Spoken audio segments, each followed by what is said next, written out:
Pat, you found this jewel in Hassan Whiteside at center. So now going forward, how are you going to build a team around this player that I know you like? Yeah. First of all, we didn't find him. He was out there for everybody. We were very fortunate. He slipped through the cracks, and he was ready. I remember, as I said, I think somewhere during the regular season, I talked about this. Reading the NBA DL box scores, and he was loading up the box scores with outrageous numbers, and we brought him and gave him a workout, let him go home, and Memphis signed him, and I thought he was gone, and then they waived him, and we got him back, sent him down, and he had another outrageous game, and we signed him. So we were very, very fortunate, Joe, to be able to be the one that said, okay, let's sign him to a contract. And we didn't develop Hassan.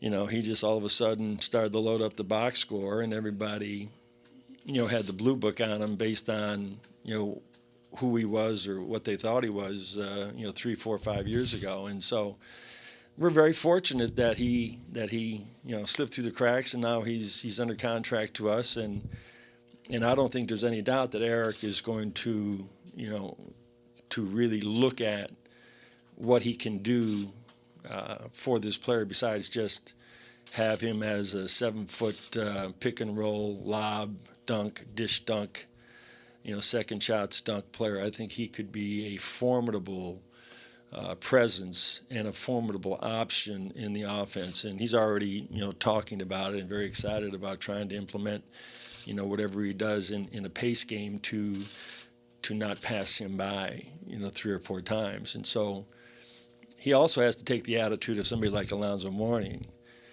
that if he didn't get a touch 4 times down the court, he'd put his big, massive hands around my neck. He would, either verbally or physically, and look at me. The way Zoe would look at you, and I say, okay, fist up, or something. But we feel very fortunate to be able to have a son. And it's almost like having a lottery pick, that's here with us right now. Pat, last year at your season-ending press conference, you challenged Spo and Dwayne to reinvent themselves. I'd like to know how you feel each of them did that. To reinvent. I think that word's now been overused. We have to go to another word. I know Spo gave everybody a book on reinventing, and I do think that, yes, I get caught up into the same mindset as he does, but self-improvement and looking at yourself hard and fast every day in the mirror and say, okay, what can I do better? Do you have to change your personality? Do you have to change your look? Do you dye your hair? Do you, whatever it is? I don't know. Do you yell louder, scream, whatever it is? I mean, reinventing yourself is taking a hard look and saying, what can I do to improve, what I do, as a head coach or as a president or as anybody to bring something different, to the table next year that will make the results a lot different. So, I challenge myself more than anybody else, to make sure that that what happened this year won't happen again. Pat, it might sound hubris, you're out of the playoffs and think you can contend next year, but when you look at all the pieces coming back, where do you see it all fitting together so where you are a year from now? In my experience, I ended up facing a couple of teams in the playoffs that had major injuries during the regular season and finished like in the 8th spot, like on the last day or the last week, and knocked us out in the first round. That wasn't their team. They were not an 8th seed, and I don't think we were either.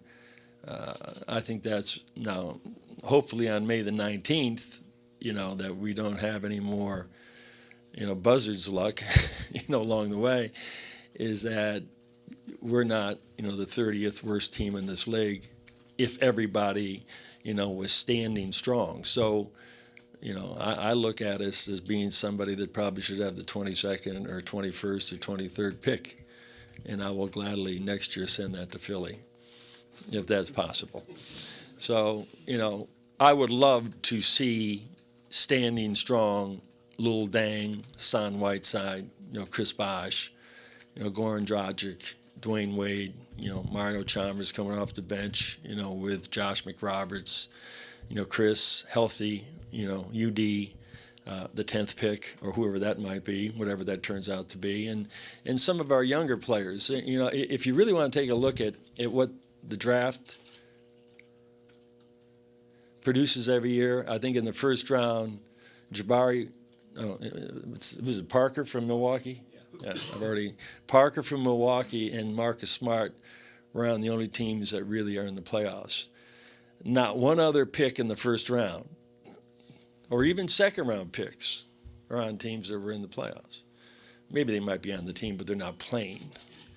And so you got to catch something, that can be above and beyond, and like we caught in Cron Butler and Dwayne Wade, and even in my opinion, with Mike, very talented players. And so this is the fourth time we've been in the lottery, and we hope that we can catch, a player that will go with, those guys and help us win. Coach, is there a specific type of player that you're targeting in the draft, or a specific need that you think that you can fill from the draft? If you watch Golden State play, okay, and I know what's on Coach's mind as to what he wants to formulate, with this team, and I agree with him wholeheartedly because, I started my career as a fast break coach, but also had, incredible players that could complement the one guy that could make it work, and we also had a force in the middle that could finish up anything that looked ugly, and so. If you watch Golden State, they don't have a plethora of three-point shooters around Curry and Klay Thompson. Klay Thompson and Stephon Curry, they're everything. They're the most complete, backcourt in the league. Not only are they, they're ball handlers, catch and shoot players, playmakers, but they're both the main long-distance weapon for that team. A lot of times you can have a player or two players that are playmakers and your best playmakers and your best scorers, but they might not have that kind of range or that kind of game, and so you need to go out and now get two or three of those kinds of players. And so while we felt we had enough, maybe on the perimeter, that might be an area that we look, but I don't want a one-dimensional guy. We'll call him, 3P D players. Guys that can make threes, guys that are playmakers, and guys that can defend. And I'm not saying that the perimeter is what needs to be filled. We're going to take the best player that's available unless there's somebody there we really like at a specific position. Pat, have you gotten any sense yet from Lou All whether he intends to opt in? And how much would the tax be consideration if you keep Lou All, if he stays, and you re-sign Goran? You'll be probably well into the tax unless you trade salary. Would that be a concern in terms of using a taxpayer's mid-level at that point, not getting too deep into the tax? Well, I didn't want to get too deep into the question. I really don't right now, because... while I had dinner with Mickey the other night, we didn't talk hardly at all about what's coming up. We'll have those meetings, and no, I have not gotten any indication, from any of our players yet. But there's more than enough time to discuss that, and also the machinations of whatever the tax or the cap's going to be next year. We're going to be conscious of that, but again, transcendent players, changes Mickey's mind very quick, if there's somebody out there like that.